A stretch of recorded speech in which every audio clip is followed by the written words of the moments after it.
का प्रतिफल बोले यीशु मसीह की हालेलुया हालेलुया।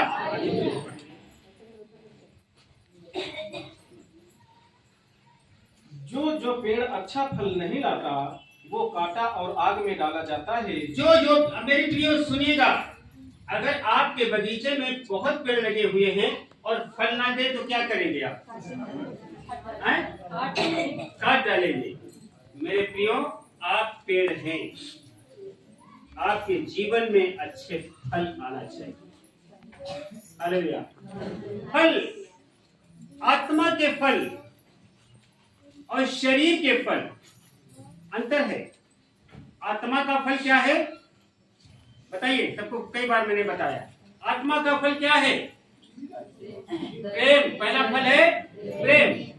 आज प्रेम नहीं है दुनिया में, सबसे बड़ा प्रेम। भविष्यवाणी है तो समाप्त हो जाएगी, ज्ञान है तो समाप्त हो जाएगा, और प्रेम कभी भी समाप्त नहीं होगा।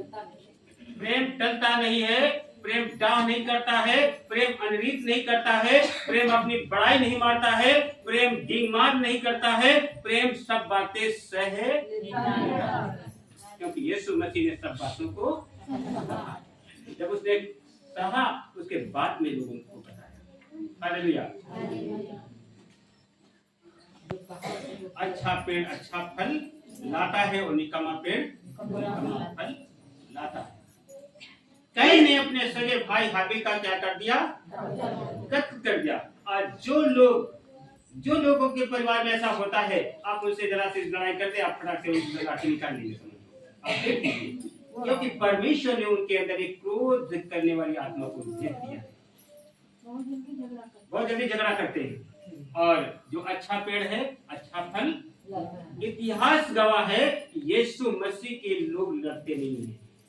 सुना है? हाँ, कहते डरते हैं। क्यों डरते हैं? कि यीशु मसीह ने किसी को गाली सुनकर किसी को गाली नहीं दी, और धमकी सुनकर किसी को धमकी नहीं दी।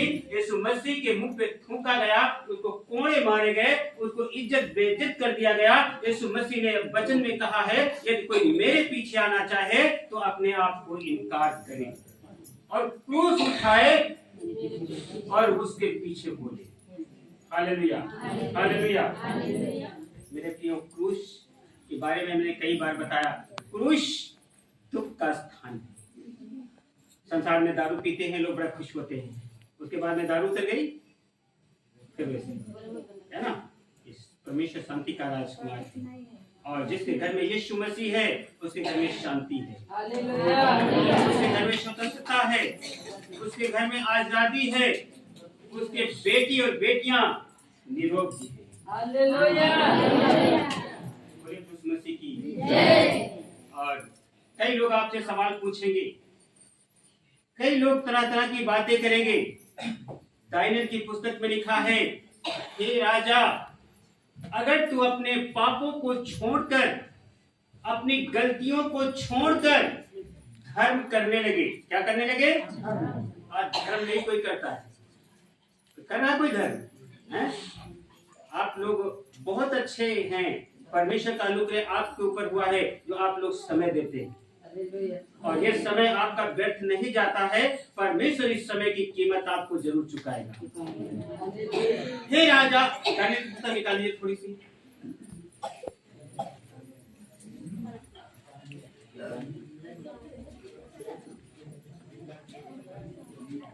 चार अध्याय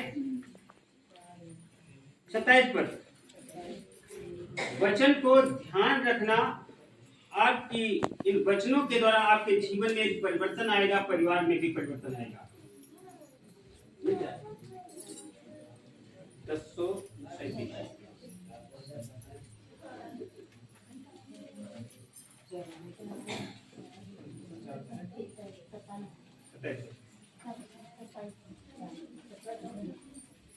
इस कारण हे राजा, मेरी यह सम्मत स्वीकार कर।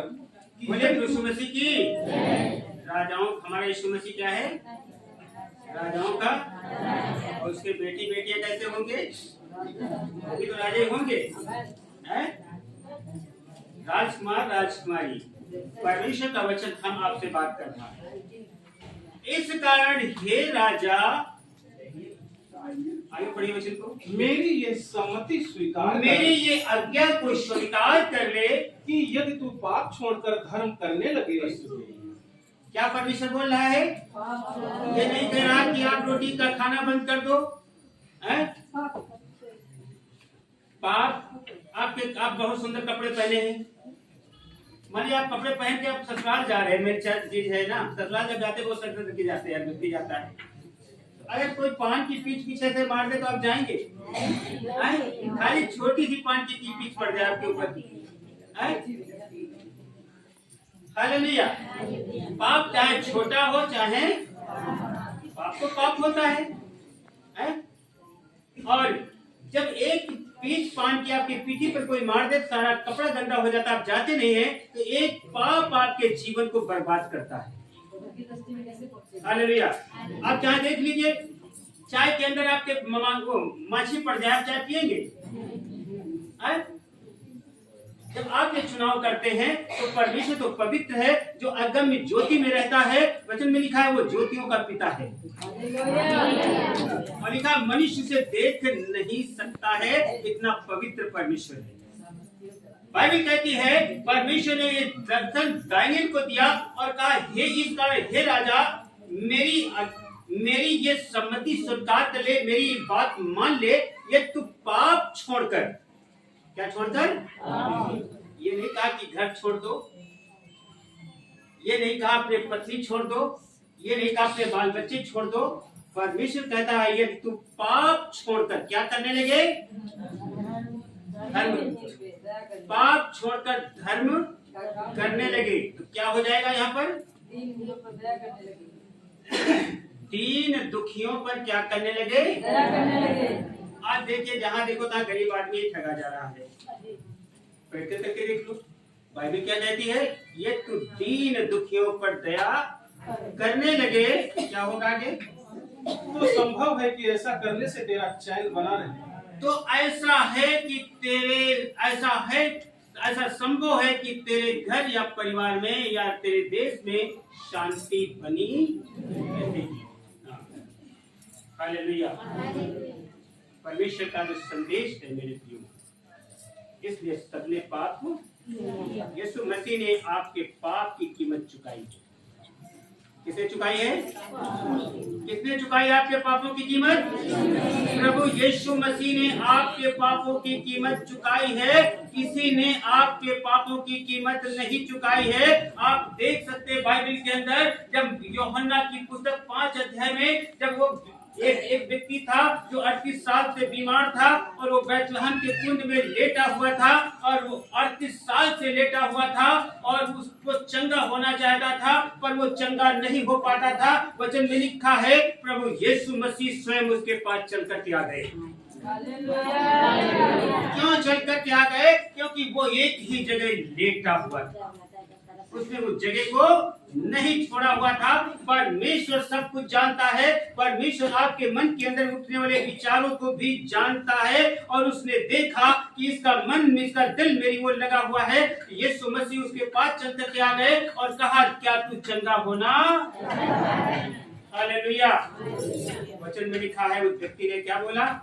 हाँ प्रभु, मैं चंगा होना। यीशु मसीह ने कहा, उठ, अपनी खाट उठा और चल फिर। कोई प्रार्थना किया, आज्ञा दी।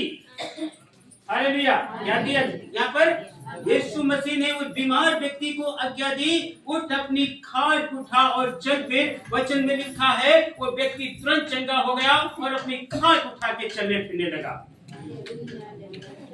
बोले यीशु मसीह की जय।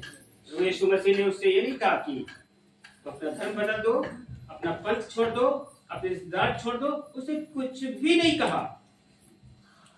और वही जो चंगा हो गया था, वही व्यक्ति प्रभु यीशु मसीह को एक दिन मंदिर में मिल गया,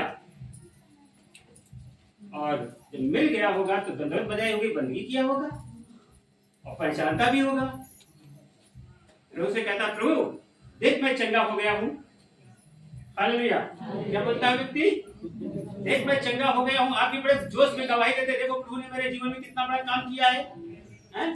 उसने भी कहा देख प्रभु मैं चंगा हो गया हूँ।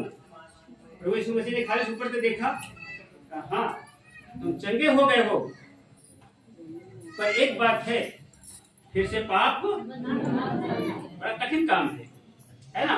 इससे सिद्ध होता है कि सारी बीमारियों की जड़ हमारी क्या है, पाप है। यीशु मसीह हम सबको पाप के चक्कर से निकालने की है।